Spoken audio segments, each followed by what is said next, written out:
Podtaf. Podtaf. Podtaf.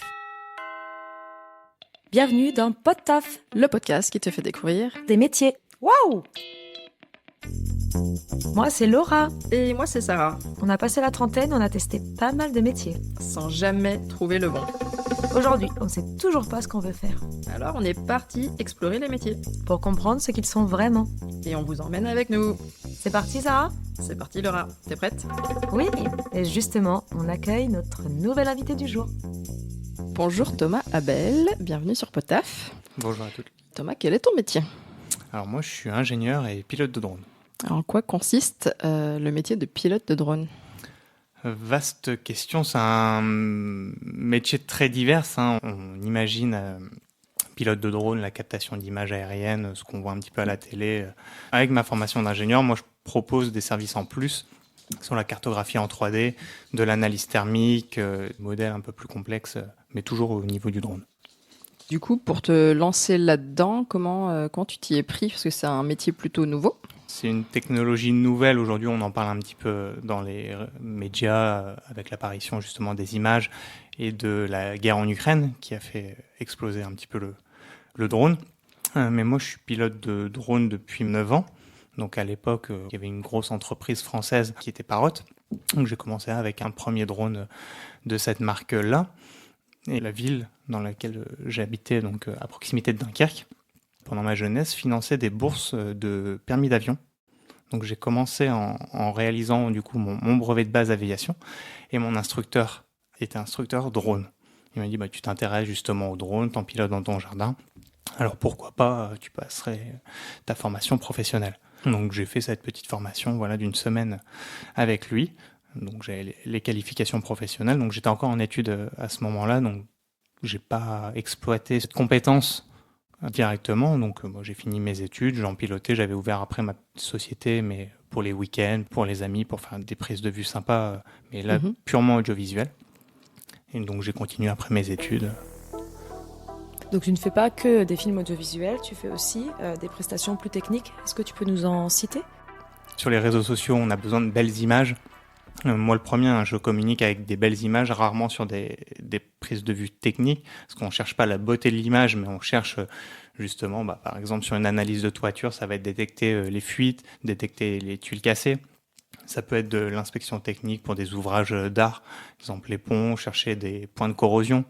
On peut passer sur du thermique, on peut passer sur de la reconstruction complète. Donc là, je viens prendre 5, 10, 15, 20 000 photos en fonction de la taille de l'ouvrage. Et derrière, on vient le reconstituer du coup en 3D en post-traitement. Et derrière, on peut tourner, on peut zoomer. Ces 3D-là, ils sont assez précis. Tu captes des images, donc vraiment des photos. Tu peux traiter et modéliser en 3D?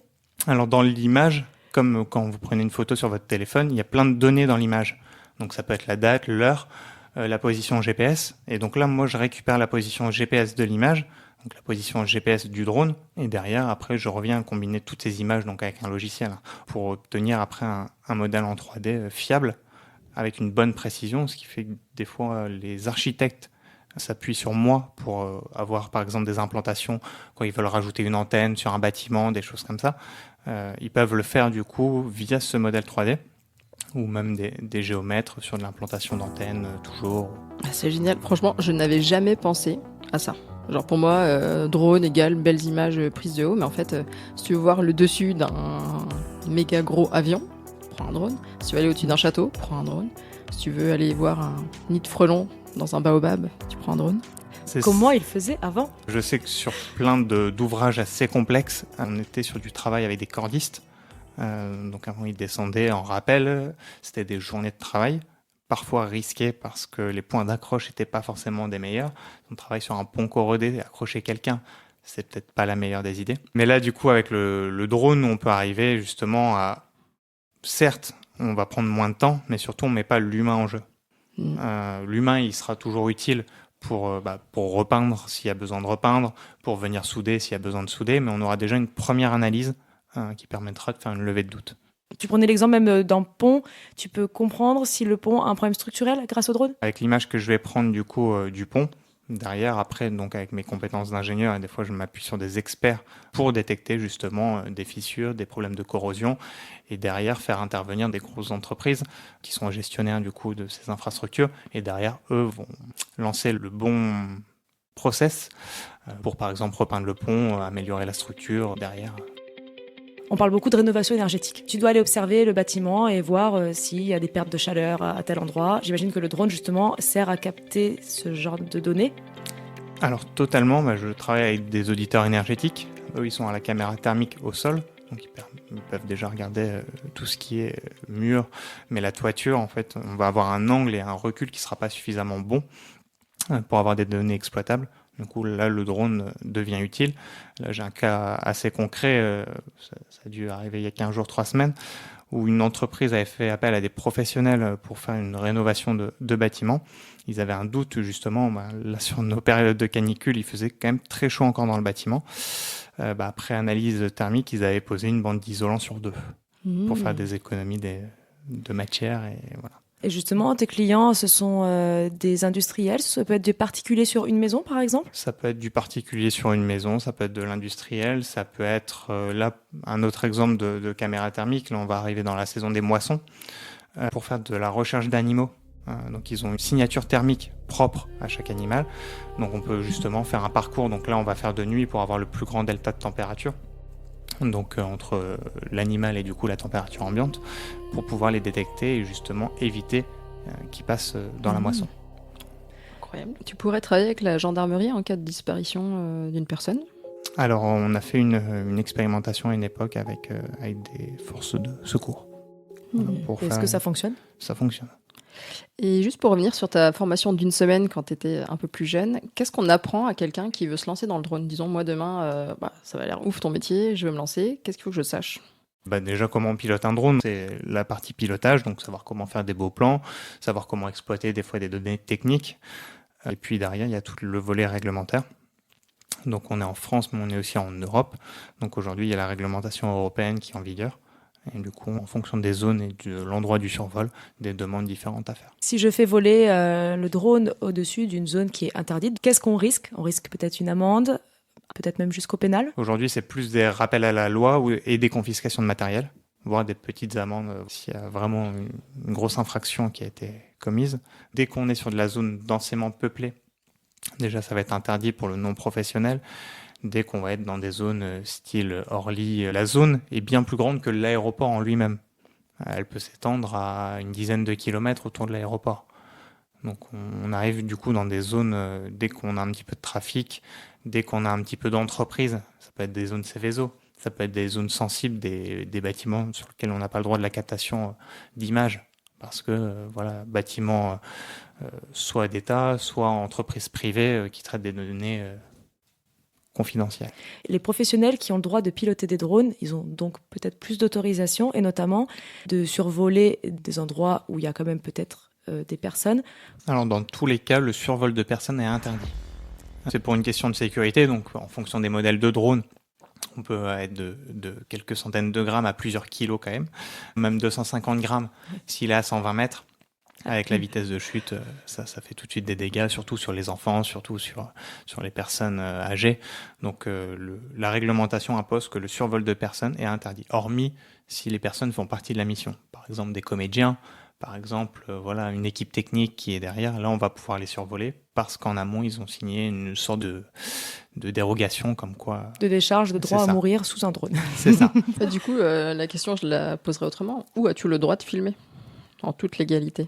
Donc il y a des cartes mises en place par le gouvernement, donc Géoportail, où il y a toutes les zones interdites pour le grand public. En fonction des zones, donc il y a différentes demandes de dérogation à faire. Donc ça peut être, si on est en agglomération, à la préfecture, donc la préfecture compétente sur la zone, aux aéroports, aux héliports, si on est à proximité d'hôpitaux, donc tout un tas de zones, ou même militaires.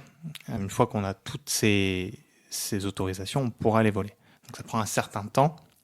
Et donc, sur une mission en drone, on voit la partie pilotage, mais il y a toute la préparation de mission avant, donc avec les données administratives qui sont quand même assez lourdes. Et puis toute la partie après qui est le traitement des données. Et quelle est la hauteur maximum de vol d'un drone ? Alors, sans trop de paperasse, on va être à 120 mètres. Tu as mentionné la guerre en Ukraine. Que fait un drone dans un milieu de guerre ?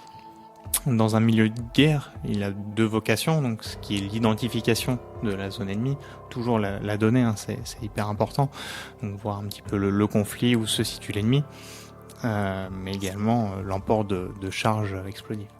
Justement, en fait, le drone, finalement, il est assimilé à quelque chose qui fait peur aussi, peut-être, parce qu'en fait, on se sent surveillé.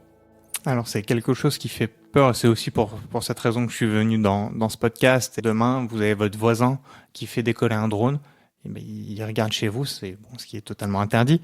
Mais derrière, s'il y a des professionnels qui le font bien, votre vie privée, elle est respectée. Est-ce que tu peux nous dire comment tu es arrivé à ce métier-là ? Est-ce que quand tu étais petite, tu aimais déjà un petit peu les engins, même télécommander, des choses comme ça, qui t'ont donné cette passion finalement, parce qu'on n'atterrit pas là-dedans par hasard ? Alors, j'ai toujours construit, à l'époque c'était les mécanos, voilà, des petites voitures en métal, des choses comme ça. Mon père est très bricoleur.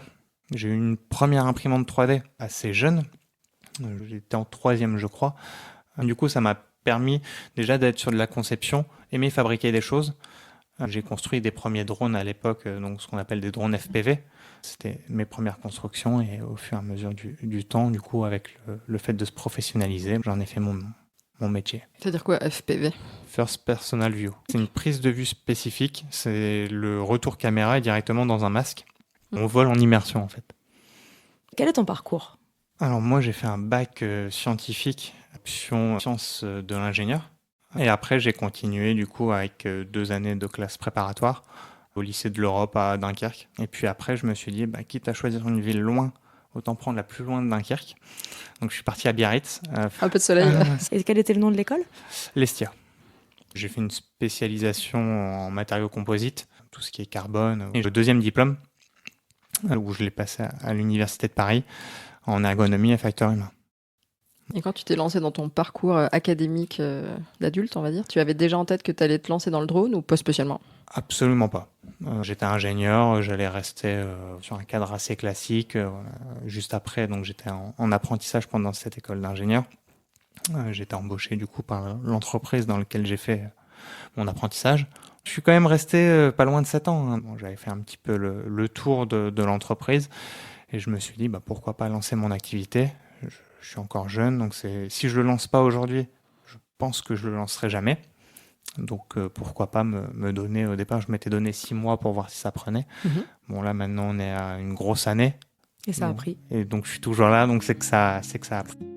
Comment tu es passé sur la partie technique ? Comment tu as fait pour avoir toute cette facette de ce métier-là que tu ne connaissais pas dans tes études finalement ? Il y avait une partie quand même dans mes études sur la modélisation par exemple 3D de bâtiments, voilà, je voyais comment le faire. Après, sur la compétence purement technique, par exemple en thermique, je me suis appuyé sur des professionnels du milieu. Donc mes premières missions, mes premières prestations, c'était souvent missionné par des experts du milieu en question, qui avaient l'habitude d'utiliser soit des caméras au sol, soit qui faisaient déjà appel à d'autres confrères en drone. Je suis venu piocher du coup toutes ces informations auprès des gens qui connaissent le métier. Les technologies évoluent, les logiciels évoluent. Il y a des choses qu'on ne pouvait pas faire il y a 2 ans, qu'on peut faire aujourd'hui. Il y a des choses qu'on ne peut pas faire aujourd'hui, qu'on pourra peut-être faire dans 5 ou 10 ans. Et quelles sont tes plus belles prises de vue aériennes que tu as pu faire ? Sur des sites, sur du patrimoine culturel peut-être ? J'ai eu la chance de pouvoir faire un survolant de drone au château de Chenonceau. Magnifique. Donc magnifique château. En plus, on avait un beau soleil, lever de soleil. Et j'ai eu la chance d'avoir un décollage de montgolfière au même moment. Donc on a le château, lever de soleil et montgolfière. Ça, je pense que c'est un de mes plus beaux souvenirs et des plus beaux plans en drone. Est-ce que tu as déjà craché un drone dans ta carrière ? Alors, ça m'est arrivé une fois sur une prestation technique. C'était une zone très exiguë. Il y a eu un courant un peu spécifique de vent que j'avais pas analysé avant. Et donc le drone a pas forcément aimé. Et j'avais une marge de manœuvre de 10 cm de chaque côté du drone. Donc j'avais, autant dire, pas de manœuvre. La casse a été financée, on va dire, par mes clients d'après. Mais j'ai toujours plusieurs drones pour pouvoir continuer la mission, quoi qu'il arrive. Est-ce que la France est un bon pays pour faire ton métier ou ce serait plus funky ailleurs? Niveau réglementaire, je pense que les États-Unis sont un peu plus souples. Donc, si on souhaite pousser, j'ai vu des records par exemple de vitesse en drone, des choses comme ça. Tous les records ils sont faits aux États-Unis et pas en France. Ça me surprend pas. Mais sur le point de vue déjà audiovisuel, on a un patrimoine exceptionnel, donc on peut s'amuser en France. Et d'un point de vue technique, on a des ouvrages aussi d'art et pas mal de ponts. Je pense qu'on est un des pays avec le plus de ponts. T'en as recensé combien là? Elle les a pas encore tous recensés, il y a encore du boulot. Les ponts et après les ronds-points et après... Est-ce que tu préfères aujourd'hui faire des images, des films audiovisuels ou plutôt des prestations techniques? Il n'y a pas de préférence. Je pense que ça dépend vraiment du lieu. Sur la prestation audiovisuelle, derrière, on raconte une histoire aussi. Derrière une prestation technique, c'est des faits. Il n'y a aucune histoire à raconter. Par contre, la prestation technique, ça fait quand même partie de mon métier, de ma formation d'ingénieur. Donc, c'est vraiment deux univers très différents. Chacun a ses avantages, chacun a ses inconvénients. Mais les deux sont très sympas à explorer. Est-ce que tu as une anecdote un peu marrante qui t'est arrivée pendant une mission? Je sais pas, par exemple, tu t'es pris un pigeon en plein vol. Enfin, ce serait pas marrant pour le pigeon. Mais... ça serait pas marrant pour le pigeon. Ma pire crainte, moi, c'est étant originaire de Dunkerque, j'évolue quand même pas mal aussi dans cette zone géographique. C'est les goélands. Ils n'ont pas peur du drone. Donc ils pourraient te détruire le drone, c'est même l'inverse. Ils pourraient détruire le drone. C'est déjà arrivé? C'est jamais arrivé. Parce que justement, je fais attention et je descends quand ils sont là. Radar anti-goéland. Dès qu'on les entend arriver, ils crient de partout. Ils sont plusieurs goélands à se rapprocher et ils n'aiment pas l'objet volant. Quelle est la durée d'autonomie d'un drone en moyenne sur tes drones que toi tu utilises? Ça va dépendre si on est vraiment sur du petit drone, donc qui va faire 250 grammes. On va être sur des batteries qui vont tenir une vingtaine de minutes. Sur du drone un peu plus technique, un peu plus lourd, avec plus de charge, on va être sur du 45-50 minutes. Et tu le pilotes avec un téléphone, avec une télécommande spécifique? Alors j'ai commencé au téléphone, c'était le moins cher quand je commençais. Là aujourd'hui, c'est des télécommandes avec écran intégré, très bonne luminosité justement pour toujours avoir l'image. Quand on voit les nouveaux feux d'artifice, entre guillemets, avec des centaines, des milliers de drones dans le ciel, on en pense quoi? Ça, c'est une aberration? C'est trop stylé? Quel est ton point de vue sur ça? Pour moi, si c'est bien fait, ça peut être joli. Après, j'avoue, les feux d'artifice, j'aime bien la sensation de l'explosion, la petite vibration qu'on n'a pas avec un show en drone. C'est justement des prestations qui sont hyper complexes. Parce qu'il y a 100, 200, 1000, 2000, 10 000, 100 000. En France, pas tellement du 100 000, mais sur des pays asiatiques, beaucoup. Qui volent en même temps. Donc tout le programme est fait en sorte que la figure soit jolie, que les mouvements soient jolis, mais derrière il y a un gros travail préparatoire et le jour J d'installation. Ça, j'imagine, c'est via un logiciel qui automatise des vols. T'as pas un pilote par drone qui... Non, c'est ça. Ce serait complexe. C'est ça, ce serait complexe. Et donc il y a un logiciel qui fait tout de manière automatisée. Par contre, il y a des pilotes capables de reprendre la main si besoin, ou de désactiver les drones à distance en cas de souci. Est-ce que tu te marres dans ton métier? Alors, sur la partie réglementaire, non. C'est des journées seules et un petit peu longues.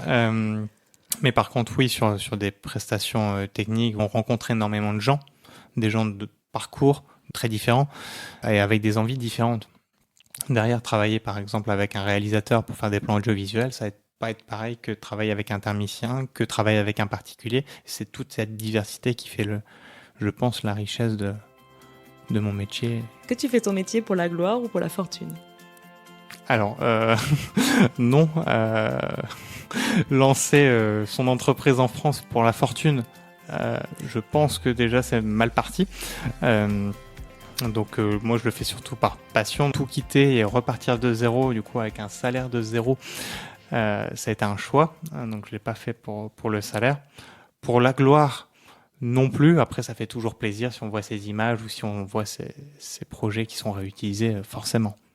Et quel conseil donnerais-tu à un jeune qui se dit c'est pas mal ce qu'il fait, je vais m'y intéresser? Il peut me contacter, donc je répondrai à ces questions avec plaisir. Et puis se lancer. Donc j'ai commencé jeune. Certes, c'est pas simple. Voilà, faut s'accrocher, surtout d'un point de vue entreprise. Voilà, faut quand même avoir quelques bases, regarder, pas faire n'importe quoi, sinon on a nos amis de l'URSSAF qui vont nous rattraper rapidement. Mais il faut se lancer et puis voir où ça nous mène. Je pense que c'est le meilleur conseil à donner. Imaginons un drone se balade dans un espace aérien où c'est interdit. Comment peut-on le détruire, techniquement parlant? Oui, parce qu'il est un petit peu haut quand même. Tu prends un sac, tu le mets dedans. Qu'est-ce que tu peux faire concrètement? Ça survole. Alors aujourd'hui, il y a des dispositifs de détection, donc ils savent les identifier. Sur des zones sensibles, ils mettent des fois des filets anti-drones. Je pense aux prisons, par exemple. Ok. Et du coup, ça est méga haut. Donc le filet prend la globalité, on va dire, de la prison. Ça existait déjà pour les hélicoptères. Il y avait des filets anti-hélicoptères. Depuis qu'il y a eu certaines évasions en hélicoptère. Le drone, après, il peut être détruit. Donc, il y a divers moyens. Donc, il y a d'autres drones qui peuvent foncer dessus. Il y a des startups dans ce milieu-là qui se spécialisent. Il peut être détruit sur place avec une projection d'ondes qui vont le perturber. Okay. Donc, il y a divers usages, plutôt civils, plutôt militaires. Ou alors...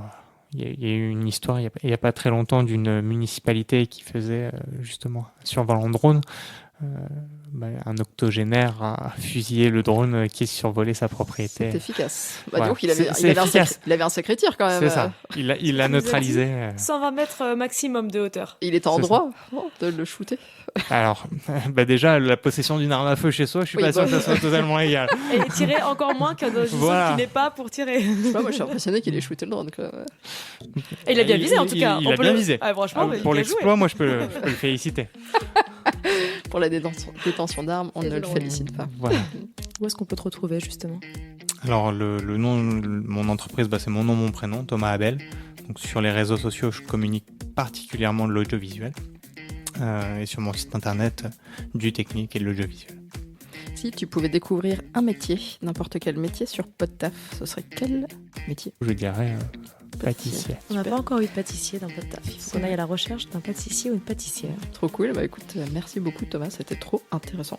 Merci à vous. Merci beaucoup. Merci. À bientôt. Et pour vous qui nous écoutez, on adore les défis à PodTaf. Si vous avez un métier que vous aimeriez nous faire découvrir ou que vous voulez qu'on vous fasse découvrir, écrivez-nous sur notre boîte mail podtaf.lepodcast@gmail.com ou via nos comptes Instagram, Facebook ou LinkedIn. À très bientôt pour un nouvel épisode de PodTaf, le podcast qui te fait découvrir les métiers. Quel est ton métier? En fait, j'ai aucune idée de comment ils font ce métier. Ça tourne! PodTaf, PodTaf, PodTaf. Tu parles si bien, sans filtre. On dit tout. C'est nous. Coupé!